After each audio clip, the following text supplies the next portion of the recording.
বৈষম্য বিরোধী ছাত্র আন্দোলনের ডাকে রংপুর টাউন হল মাঠে আজকে কেন্দ্রীয় সমন্বয়কদের উপস্থিতিতে মতবিনিময় সভা অনুষ্ঠিত হয়। বক্তারা তাদের বক্তব্যে বলেন, ভারতীয় আশীর্বাদ পুষ্ট সাবেক ফ্যাসিস্ট সরকারের সুবিধাভোগী যন্ত্রগুলো এখনও অনেকটা কার্যকর রয়েছে এবং তারা এই বৈষম্য বিরোধী ছাত্র আন্দোলনের ভেতরে এবং ছাত্র জনতাদের ভেতরে বিভাজন তৈরি করার অপচেষ্টা চালিয়ে যাচ্ছে। ছাত্র সমাজের পক্ষ থেকে আমরা বলতে চাই, বর্তমান সময়ে রাষ্ট্র সংস্কার করার সময় এসেছে। এই রাষ্ট্র সংস্কার করার সময় আমরা 1971 সালে পরে পাই নাই। 1971 সাল পরবর্তী সময়ে আমরা রাষ্ট্র সংস্কার করার কোনো সময় পাই নাই, কিন্তু সেই সুযোগ এবং সময় আমরা 2024 সালে পেয়েছি। তাই আমরা বলতে চাই, নির্বাচনের জন্য আপনারা কোনো হাহাকার করবেন না। আমরা এমন এক রাজনৈতিক বন্দোবস্ত কায়েম করব, যে রাজনৈতিক বন্দোবস্তে আমাদের যারা রাজনীতিবিদ রয়েছেন তারা তাদের জায়গা থেকে প্রধান কাজ হিসেবে তাদের থাকবে জনগণের আকাঙ্ক্ষাকে গুরুত্ব দেয়া। আমাদের সীমান্তে আমাদের ভাইদেরকে গুলি করে হত্যা করা হয়, আমাদের বোনদেরকে গুলি করে হত্যা করে কাঁটা তারে ঝুঁকিয়ে রাখা হয়, আমাদের অঞ্চলগুলোকে বন্যার পানিতে ভাসিয়ে দেওয়া হয়, আমাদের সমুদ্র বন্দরগুলোকে ভারতের হাতে তুলে দেওয়া হয়েছিল, আমাদের বন্দরগুলোর উপর ভারতের আধিপত্য কায়েম করা হয়েছিল। প্রত্যেকটি সেক্টরে সেক্টরে ভারতের আধিপত্য নিশ্চিত করে শেখ হাসিনা তার ক্ষমতার মস্তক টিকিয়ে রেখেছিল। আমরা বলতে চাই, শেখ হাসিনার যুগ শেষ হয়েছে, হাসিনার যুগ শেষ হয়েছে, আওয়ামী লীগের যুগ শেষ হয়েছে। এই বাংলাদেশে আর কোনদিন ভারতীয় আধিপত্য মেনে নেওয়া হবে না। যারা বাংলাদেশে ভারতীয় আধিপত্য কায়েম করতে চাইবে, বাংলাদেশের ছাত্র জনতা একসাথে সেসব ব্যক্তিবর্গকে মোকাবেলা করবে। দিল্লি না ঢাকা, দিল্লি না ঢাকা,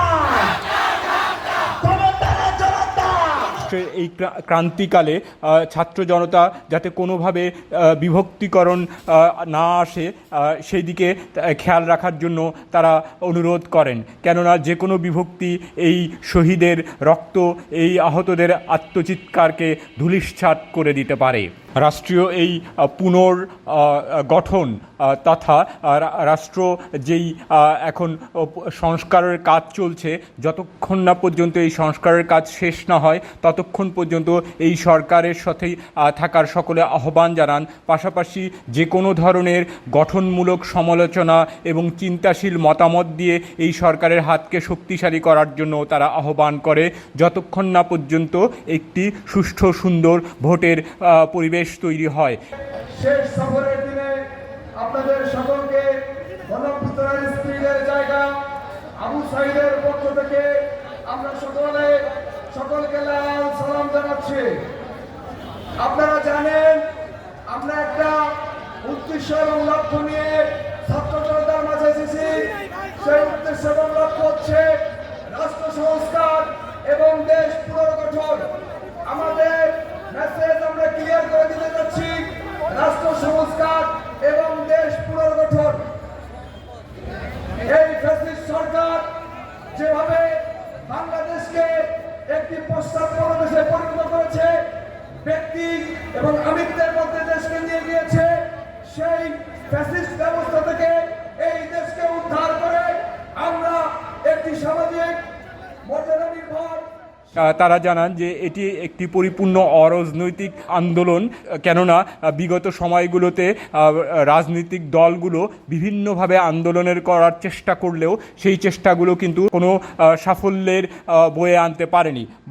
বরং বৈষম্য বিরোধী ছাত্র আন্দোলনের এই ছাত্র জনতার যে একভূত হয়ে কাজ করেছিলেন, যেই সংগ্রাম করেছিলেন, সেই সংগ্রামেরই ফল এই বিজয়। তাই এই বিজয়কে পরিপূর্ণতা দানের ক্ষেত্রে যে কোনো ধরনের দ্বিভুক্ত হয়ে যেতে পারে আত্মহত্যার শামিল।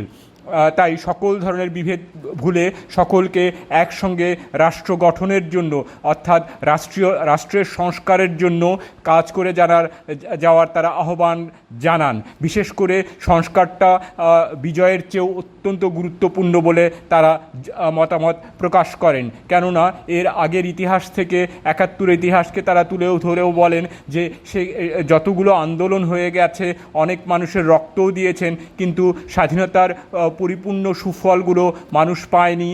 শুধু তার একটি কারণ, রাষ্ট্রের পরিচর্যা যথাযথভাবে না হওয়ার জন্য। সকল অন্যায় রক্তের বন্যায় ভেসে যায় এবং সেই রক্ত দিতে আমরা আবারও প্রস্তুত।